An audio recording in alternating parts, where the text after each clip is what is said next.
This episode is sponsored by BetterHelp. A couple years ago, I went through one of the toughest health episodes of my life. I found myself in a really dark place, and honestly, it felt like the world was caving in all around me. I didn't know where to turn or what to do. I knew I needed something, but it just seemed like nothing was working. In therapy, therapy didn't work for me in the past. But then, with the encouragement of my wife, I decided to give today's sponsor BetterHelp a try, even though I was a little skeptical at first. And let me say, it was so different. I connected with a therapist, and simply talking with her helped me lower my anxiety in ways I didn't expect. Sometimes it's just about having someone outside of your family to listen, and BetterHelp made that so easy. What I love most about BetterHelp is the flexibility. You don't have to commit to months of sessions if that's not what you need. Sometimes a few sessions are all it takes to get some relief, to take the edge off, and start feeling a little better. Plus, they have a wide selection of therapists. You can find someone you really click with, and if you don't, you can switch therapists anytime at no extra cost. If you're like me, someone who gets stuck in their head a lot, BetterHelp might be the answer. And right now, if you visit betterhelp.com/sold-separately or use the link in this video's description, you can get 10% off your first month. So give it a try. Remember, you can't take care of anyone else in your life until you take care of yourself.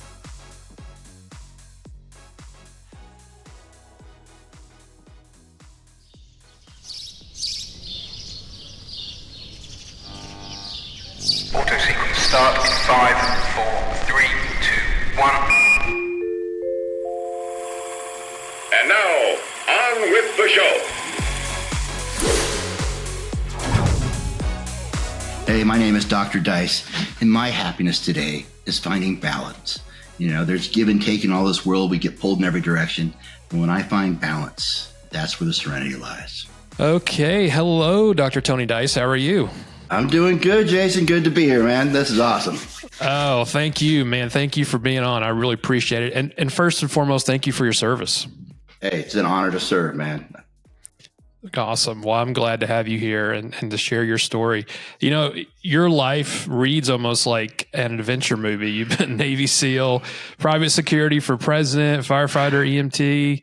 You've lived all kinds of stuff, had a life of service, no doubt. But you've also had some dark times, which we all do. And I mean, and we'll I get look into good some on of that. paper, but inside, man, inside it was a whole different story. And that's the message I want to get out. That's how we all are, right? I mean, we all That's have right. those. We're constantly we're work in progress for sure. We're always comparing our insides to someone else's outsides, and that's a bad recipe. That is the life of comparison is a recipe for disaster, I think. Yeah. You keep this photo on your desk, I read, of yourself at your lowest point. I do. When you look at that today, what emotions come up? Oh my God. I keep it right on my desk where every day I look at it. And it's a picture of me 2 weeks before I hit my bottom. You know, I weighed 130 pounds. I was strung out on crystal meth. I have my little 2-year-old son in the picture. And I had no clue that there was a different way to go. You know, I mean, I was stuck in that mindset that don't quit no matter what. And that was keeping me sick. And when I look at it now, it's a reminder that life, that version of me is still available. You know, I can opt for that again. And if I want another helping, all I have to do is go back out. Wow. Is that why you keep it there? Is that a daily reminder? It's a daily reminder. I believe, and this is my belief. I believe a couple of things. I believe addiction and substance abuse is a genetic, you know, it follows family lineages. I also believe that it requires some sort of daily maintenance, you know, to keep my life in balance. Yeah. I no longer have cravings and urges and all that stuff, but I do have the propensity to obsess and compulse and go all in and create an unbalance in my life. And so today, my daily maintenance is to keep balance, you know, and that to me is where like serenity lies. You know, all those secrets to happiness are going to be where there's balance. Yeah, it's such a strong feeling. Balance, I think, is a key to everything. You know, it's not too much of one thing or the other. It's just keeping everything in balance, good and bad. Yeah, and it doesn't mean you can't go hard. I mean, I love to go hard. Let's go. It doesn't mean that. People equate balance to to just calm and everything's tranquil. No, go hard with your family. Go hard with your work. If that's you, you be you. But make sure you're not neglecting an area of your life.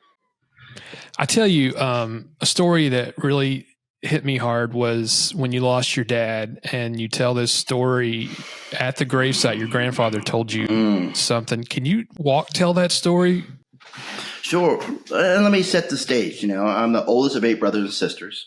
We're all homeschooled in the mountains of Northern California in a little town called Horse Creek, population 89. So 10 people are in my family. My dad died when I was young. And so we're at this service, and there's this little chapel out there in the middle of nowhere, and the whole town shows up, all 89 of us. And my grandfather had come in, and some family members come for the funeral, and we ended up burying my dad up on the mountain behind the church. But we're there in the chapel, and all 8 of us are lined up, and we're all crying, just our dad, our dad. Yeah. And my grandfather leans over from the pew behind me. And he's like this old school colonel in the Air Force, he goes, "This is your family now. Be the man. Men don't cry. Suck that up."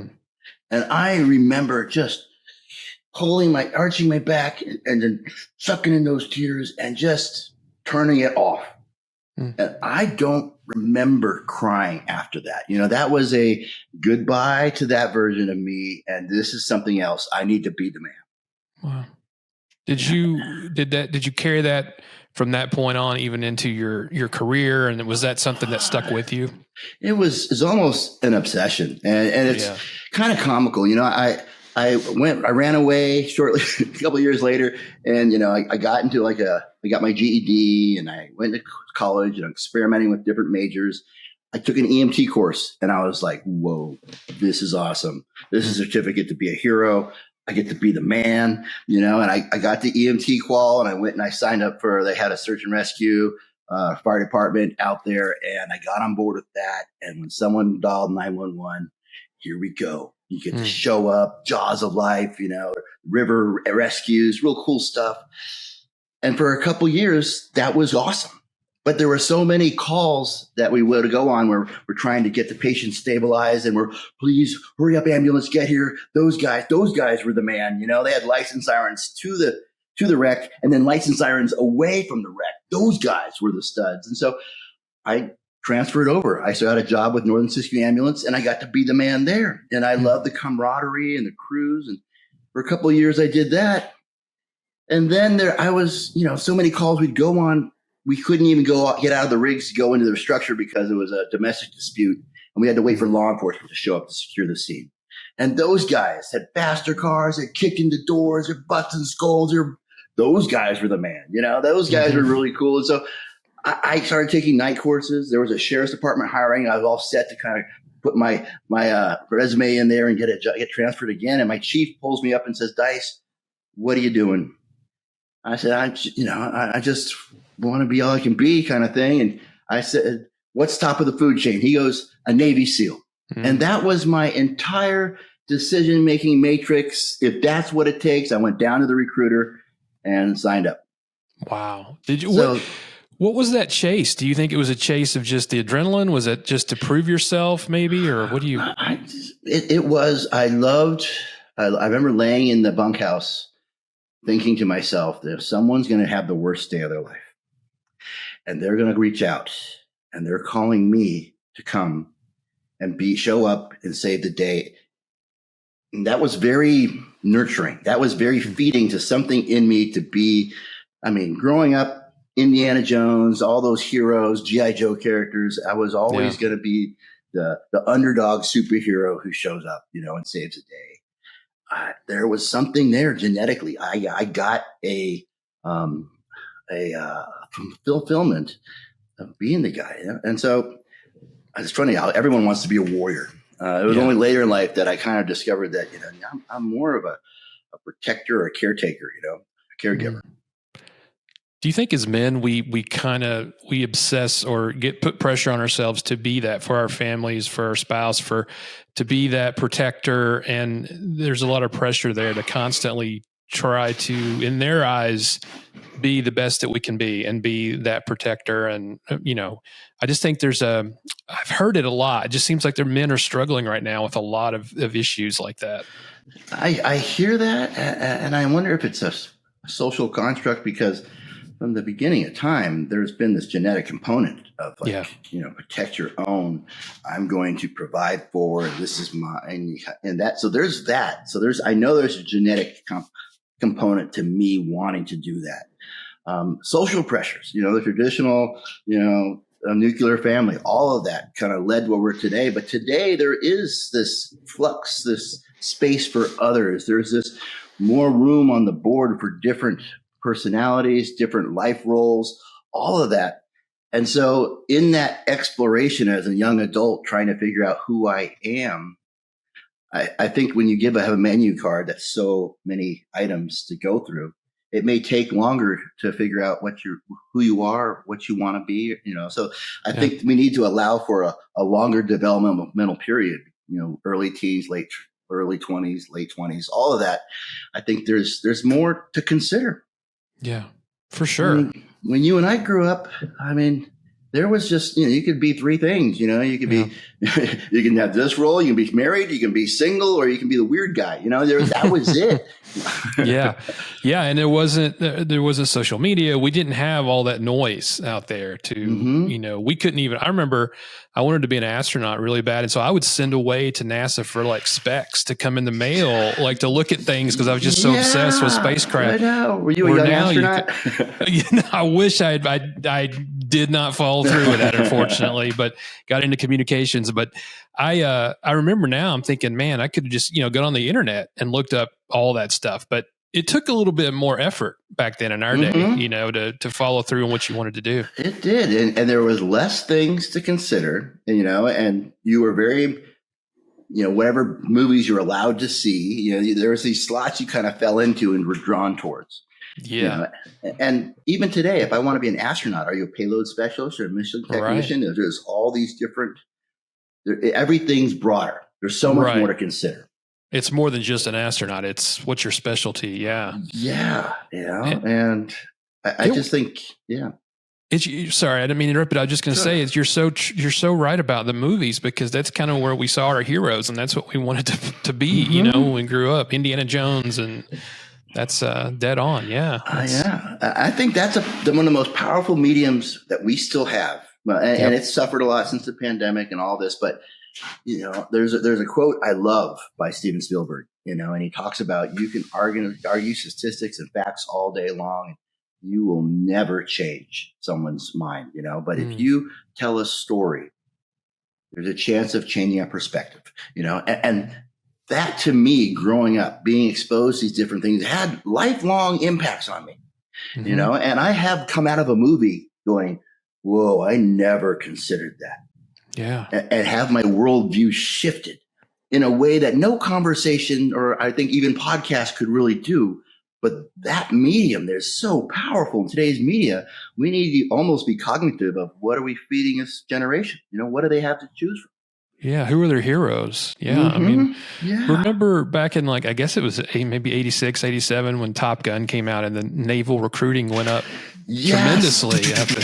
I know. Yeah. All of those are powerful. Yeah. So we need some astronaut movies coming out. Yeah. We need to get some more space movies. So let's go back to, you're going in the Navy SEALs. Tell me, I'm fascinated with that. I admire you for doing that. And thank you again, because that's the elite of the elite. What was that like? Did that help you in any way in your healing and your walk, your journey? Or did it is that when you first started getting into substance abuse, alcohol, and that kind of thing? Yeah. Let me just share with, every one of those jobs, fire department, ambulance, and then finally Navy, there was a difference. Everyone, and we liked drinking with the boys, was cool. But when I went Navy, it was like I turned pro. and let me explain why. The Navy, to me, our language of love is alcohol. Our language of love is alcohol. And that is powerful. I mean, if you drink to indoctrinate, you drink to elevate, you drink to separate. If you and I have a fight, or getting ready to go to blows, you can say, hey, why don't you two get a drink together? If you and I, if you lost a comrade, I can sit down with a bottle and you and I can get through it. It is, I carried a flask with me 24/7 because if it was a bad day, I go, here, bud, this means I feel for you. I love that easy method, that Swiss Army knife of how to deal with stuff, which to me was very powerful. So right off the bat, that was awesome. So the Navy, the SEAL teams, the way they kind of tradition, glamour, the way they embraced alcohol and everything we did, a Monster Mash is a Monster Mash is an event that in the SEAL teams where it's a mixture of horrible exercises coupled with tons of alcohol shots and hot sauce and tobacco sauce, all that craziness. At one point, you went ahead and got into the SEALs. Did that help at all in your journey with kind of healing, or I know that's kind of where the alcohol and substance abuse started, right? Kind of when you got into that. As I said before, the Navy's relationship with alcohol is deep. I mean, I bet the very first Navy vessel had a bar. It's our emotional currency. Anything you do in the Navy, the tradition involves some kind of alcohol, and I loved that. I loved how simple it was. Any problem I could solve with a flask. Hey, Bob, let's work this out. So that led to me drinking a lot. And as I said that. This was pre 9/11. It was a boring time to be a Navy SEAL, and people like me, and people like SEALs, you got to give us some kind of mission or we're going to make a mission. We're going to get mischievous. We're going to get into trouble. And I was the kind of guy when I started drinking. You ever been to a concert and you see some knucklehead climbing up the scaffolding up into the rafters? Yeah. Yeah, I was that guy. That was totally me. You get a few drinks in me and I'm like, okay, what are we going to do? What do you dare me to do? Yeah, that's right. And you give me the skill set of a Navy SEAL. I'm going to go on I'm not going to ruin the book, but there's stuff in there about me stealing the flag off the top of Gibraltar. There's stuff in there about me trying to, poison my OIC. There's just these crazy things I'd go off on, which were a recipe for disaster. So, pre 9/11, boring time to be a Navy SEAL. There was no war on the horizon. My reenlistment was coming up, and I had just enough smarts to know that, if I don't jump out now, something bad's going to happen. I was already dabbling with coke and ecstasy on the weekends, having a blast, and I was dodging drug tests. Maybe I shouldn't be a Navy SEAL. Maybe I could cut my losses and get out while I'm ahead. I could see the writing on the wall. Something bad's about to happen. In fact, I kind of remember feeling like a ticking time bomb. I want to go. You guys gave me this cool skill set. What can I do in this world? And so I punched out of the Navy SEALs. Little did I realize that you take someone who's been a paramedic, firefighter, Navy SEAL. That's someone who's always had this protective cage of structure on them. And you pull that off and you say, guess what? You can do whatever you want. Boom. It was off the chain. I was hard charging, experimenting with all kinds of chemicals and drugs and partying. And that was the beginning of the darker chapters of my life. I picked up contracts. You know what a contractor is? It's kind of like a mercenary, someone who goes out, deploys for money. You're given a mission parameters. You go out there, and I had the Karzai detail. I did the ERU in Iraq, and you go deploy, and you're for a private company, and you're over there basically chasing the dollar. It's a darker, non-honorable kind of skill set, and I felt that. I felt this is different. If I get killed over here, no one's giving my wife a flag. I died chasing the dollar, and coupled with some severe addictions already going and growing, because you give an addict or alcoholic a whole bunch of money, what do you think happens? Yeah. They feed that addiction. So this is a darker chapters of my life I'm kind of going into here. What kind of walk through that a little bit about the Mercenary? Who is it? Just private companies that hire people out for that? Yeah. I don't know if you remember many years ago that the DynCorp was a big company. No, Blackwater Yeah, Blackwater. The Blackwater fiasco. Okay. Now, at that time, I did not work for Blackwater. Let's just say I worked for another competing company, and I know exactly what they got in trouble for because you were giving this population too much freedom. You were top of the food chain. If I wanted to, I could ram a police car off the road because I have the black passport, diplomatic immunity, and I'm protecting it was a lot of freedom in a third world country, and we were, I don't want to say acting out, but we were, running and gunning, and the rules didn't apply to us. And so I can totally understand why they got in trouble. I was part of that era, and it carries a weight. I had a darkness to me then. I mean, I wasn't over there in defense of my country and honor, courage, and commitment. I was over there for a different purpose. But you had the skill set that you had that skill set that would I had the skill set, and I was literally. You felt like a mercenary, like a gun for hire, and that affected me. I can feel the honor eroding from me. And there were some things that took place over there that I'm not going to talk about with you here on air, but there's stuff I carried with me. And when you come back to the States, stuff like that happening over there, you have a lot of problems reintegrating, like, just a common thing like a stoplight.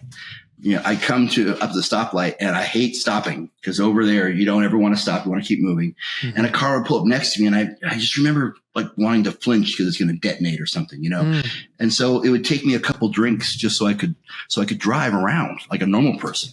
Wow. And that type of feeling, I need to be a little bit screwed up just to function in society. Wow. And I know you don't want to get much into I'm really interested in how that. Away. I know you can't get into a lot of it, but was it safe to say there were some nefarious missions that they wanted you to take care of over there? I think that you're hoping for a lot here. No, I can get into it. I mean, it's just this stuff I put it all in the book. Yeah. Some of the things like, there are things that we did over there that, I'll share one of them that haunted me later. This is just a common occurrence for contractors over there. You pull up in the middle of nowhere, you set up some targets, you can do some target practice. Very common, very no threat involved at all. We were doing this one day, and a bunch of this is common also. Kids just show up when you start shooting because they collect your brass. It's valuable to them. It's a common occurrence to have kids come out of nowhere, in the middle of nowhere, and start picking up brass. This particular group of kids was super aggressive. I mean, they were pulling stuff off our Humvees. They're really getting up all too overly close, and we're like shooting them away, and they know we're Americans. They know we're not going to shoot them. So they're being very aggressive, and it was very, we're over it at this point. Yeah. My chief says, Dice, handle this. And so I'm over there. I'm like, all right. I pull out a can of mace, and I mace all these kids. Just, not cool, but this is the kind of survival. Yeah. It's the kind of animal I've become. I doesn't have any empathy or caring. Just get away. You're slowing us down. This one kid in particular, 13 years old, maybe 12, just stood his ground, just put his chin out and took it and stared me down like this evil little kid look. And I'm looking at him going, whoa. I just made a mortal enemy. This guy, I could see this connection right there. It struck me. And my response was, get out of here, and he ran off. Yeah. But we had a moment. Things like that, I thought that wasn't the worst thing I did that day by far. Yeah. But those little moments like that, I carried with me unbeknownst to me. After I got done contracting, and after years later, I have my own kid, and he's climbing up in my lap, just the cutest little guy in the world. All of a sudden, my heart starts kind of racing. I start having like a panic attack, and I have to put my son down, and I have to get a couple drinks in me. What was that? Nightmares start coming back in. I remember that kid I saw in Afghanistan shows up in my dreams. Wow. It gets to a point where I'm looking into the living room, and I see my son playing there with some blocks, and I'm like, I don't want to, I'm going to avoid him. I'm having this reaction to having this little boy that I love so much. I mean, I love that guy, little Ronan, man. I could just eat him alive. He's so cute. Yeah. But I'm having this reaction. I had no idea what this was called, what was going on. And it's called a moral injury. I only discovered this in therapy, that the same guy who maces little kids also loves this little boy. Yeah. And they're trying to inhabit the same person. And there's this inability to have both personalities occupy the same space. It's funny. When we enter into dad mode, we're a different person. Yeah. Oh, totally. Different person. I'm no longer the guy who maces kids anymore. Right. Your dad. Except my subconscious doesn't know that. My subconscious says, I could mace this little boy you love so much. That kind of stuff I see unfold time and time again, working with veterans, law enforcement, first responders who've been traumatized, who've seen stuff, who thought they've dealt with it years later, are now entering in a different phase of their life. And they have to come to grips with this new identity they're trying to carry. Wow. I've read you where you said that fear it made sense. Like while you're in Afghanistan and overseas, and back here, it doesn't so much. You don't have to be on guard all the time, but that kind of goes into what you're talking about, right? It does. It's that actually kept me deploying over and over again, because over here in this state, I get keyed up. And it doesn't make sense why I'm keyed up.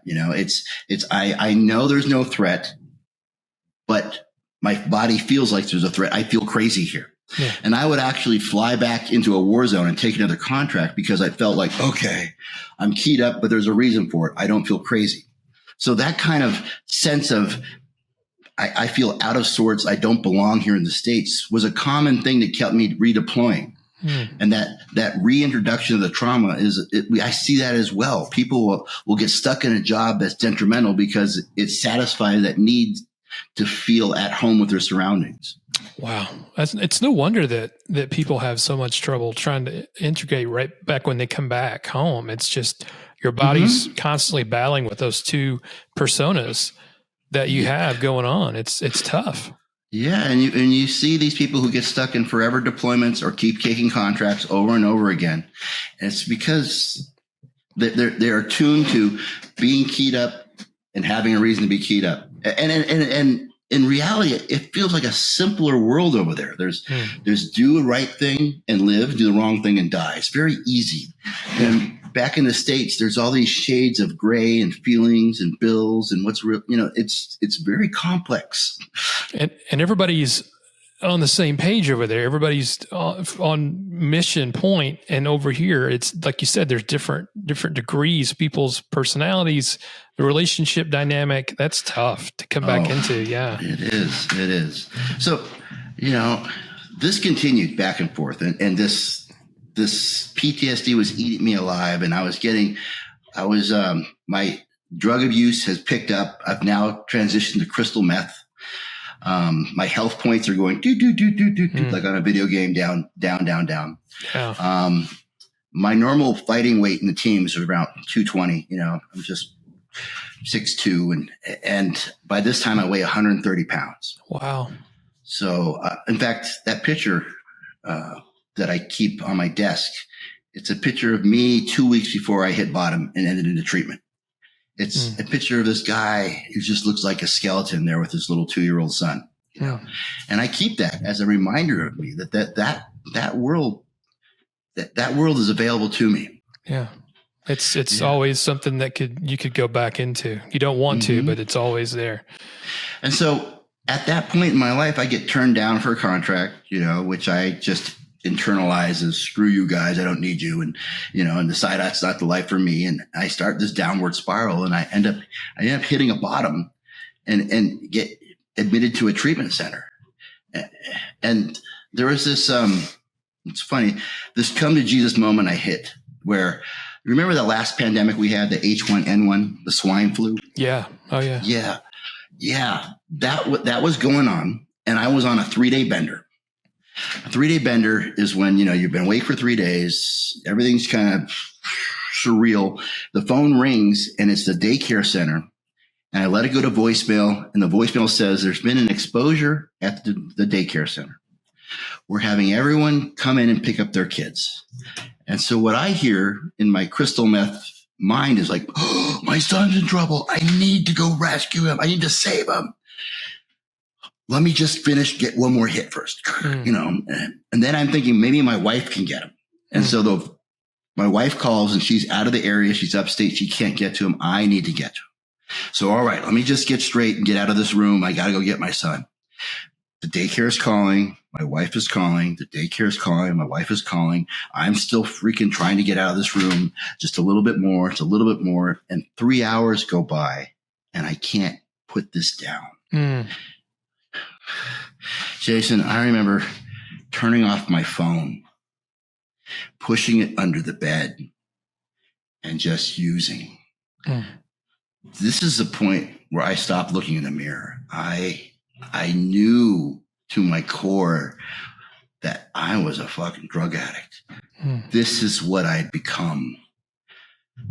I wanted to be a hero my whole life. And when my son needed me, I could not do it. I could hear my spirit breaking. I mean, I could not believe that I hated this guy. Yeah. And I used so hard after that. I mean, it was almost like a passive suicide. And alcoholics, people who rolled like me will understand this. When you're drinking and you have a bottle of vodka and you got like a third of the bottle left and you look at it and you shouldn't drink it. And you just say, F it, and you finish it. It's that kind of like, I don't care what happens. Yeah. And that was this place I'd hit. And I ended up grounding out into this treatment center. And this treatment center, it was a 12-step recovery-based place, which I was not happy about. Yeah. And I'm going through the process of, sobering up there, coming out of the haze. And there was a therapist there. His name was Dre Summers. And he somehow, some way heard me and started talking to me. And it gave me this little bit of maybe I want to be here. Maybe I don't have to be that guy. I mean, I know the moment I was looking out the window in his office and this little bit of maybe I can be something else, just a little bit of hope came into my psyche. Believe it or not, like 3 days later, the insurance people at that place said, your insurance carrier has deemed you worthy to step down out of treatment. And they wanted to kick me out of treatment. Oh, wow. And I was so angry. I mean, I was screaming at them. I was like, how dare you do this to me? What the hell are you doing? I mean, I was losing my mind because I knew if I didn't get this, I was going to die. They were trying to calm me down. They even said, like, if you can pay the difference out of pocket, you can stay. It's like only $9,000. And I was like, what? Who has $9,000 going to treatment? No one has that kind of money. And I was just losing it. It occurred to me at that point that after calling everyone I knew, trying to borrow money, no one was lending me any money to stay in treatment. I asked my therapist for a 4-hour pass. I said, hey, I got an idea. And he literally thought, he's like, what are you going to do? You're not going to rob a bank or something. He thought I was going to do something crazy, which was, something I probably would have done. Right. I said, no, man, I still have my car. I want to sell my car. He gave me a pass and I went down to CarMax. And CarMax, I'm sure they screwed me over, but they gave me a check that was enough to cover treatment.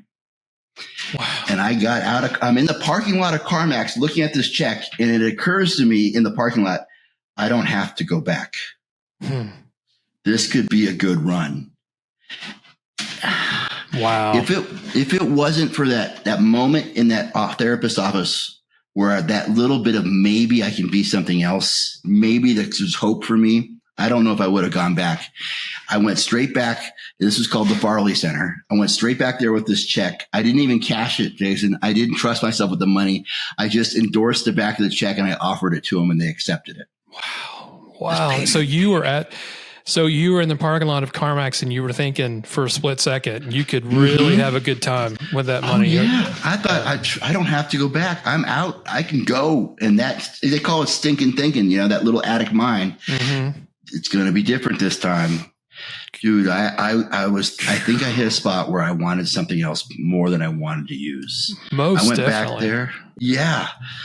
And I was, at that point, it felt like I had taken all my poker chips and slid in the middle of the table and said, I'm all in.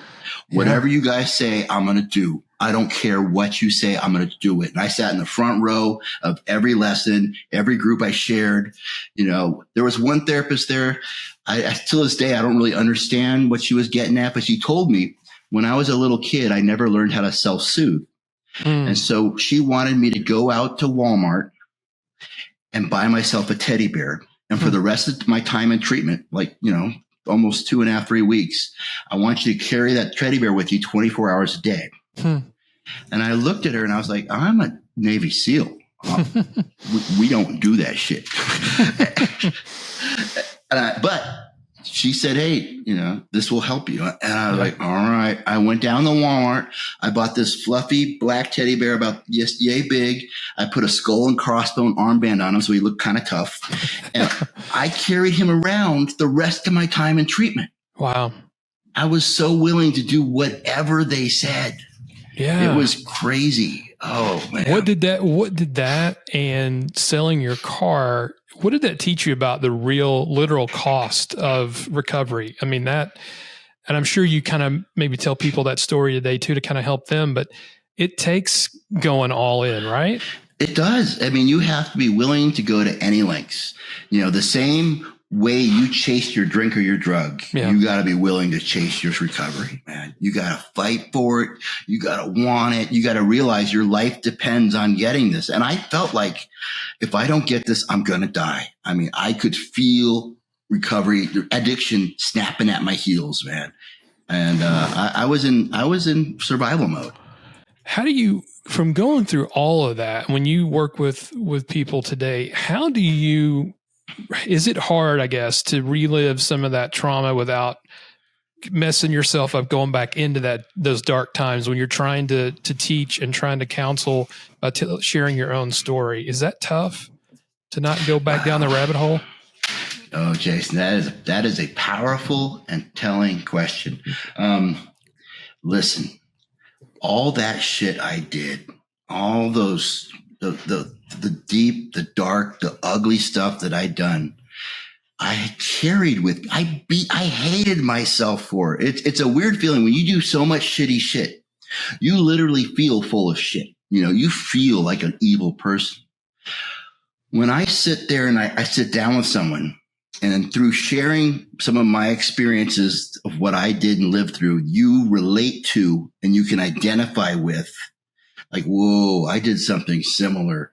It gives value to what I lived through. And instead of being a whipping post of something I used to beat myself up over, it becomes a guidepost for others to follow on their road out of addiction. It gives meaning. Let me share this part with you. 5 years after I got clean and sober, and in that time, I'd gotten my associates, my undergraduate, my master's, and I was pursuing my PhD. I went back to that same treatment center and I asked for a job. I got to work with that same therapist, and he took me under his wing. This was just teach me everything he knew. A year into that, he asked me to cover his group. So now I'm sitting in his therapist chair. I'm sitting there and the group members are coming in. And I see this young guy come and sit in the same chair that I sat in, under the same light switch, looking out the same window. And now I'm sitting in a therapist chair, and I'm all of a sudden realized that everything in my life had to happen exactly the way it had to happen in order for me to end up in this chair for that guy. I mean, I could feel this wave of, like I'm exactly where I'm supposed to be. Wow.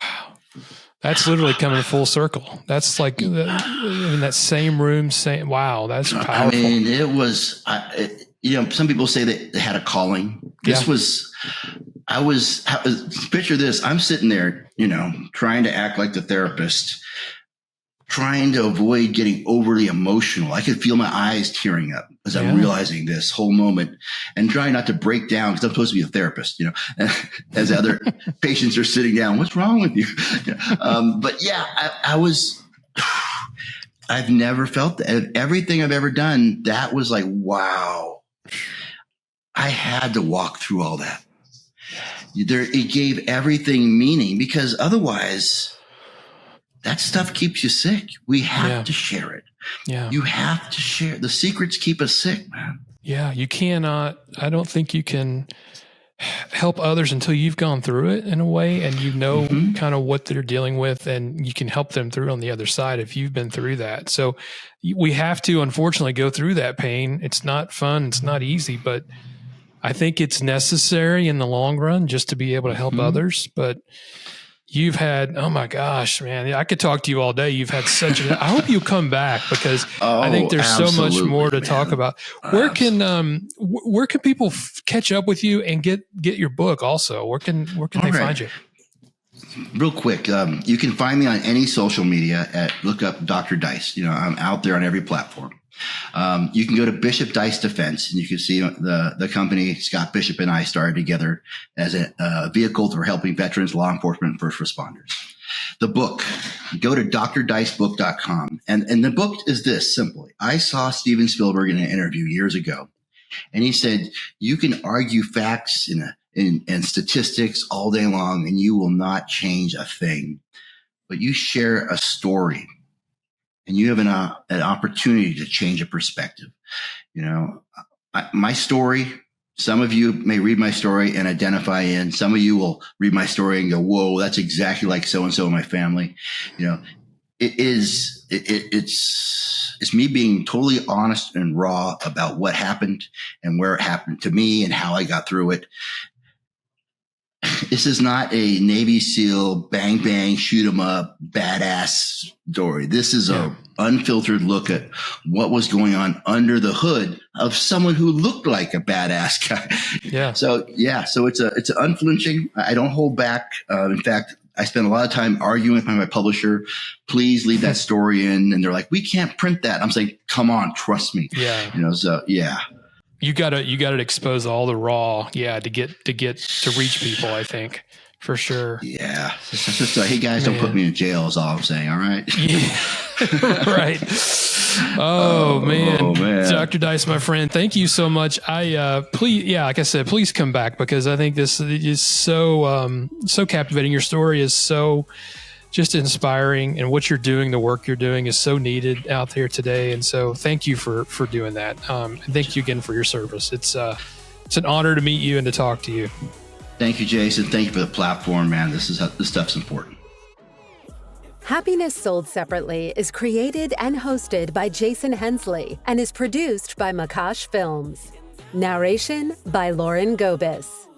If you or someone you know is in crisis and needs immediate help, call the National Mental Health Hotline at 866-903-3787. We would be honored if you would rate, share, and subscribe.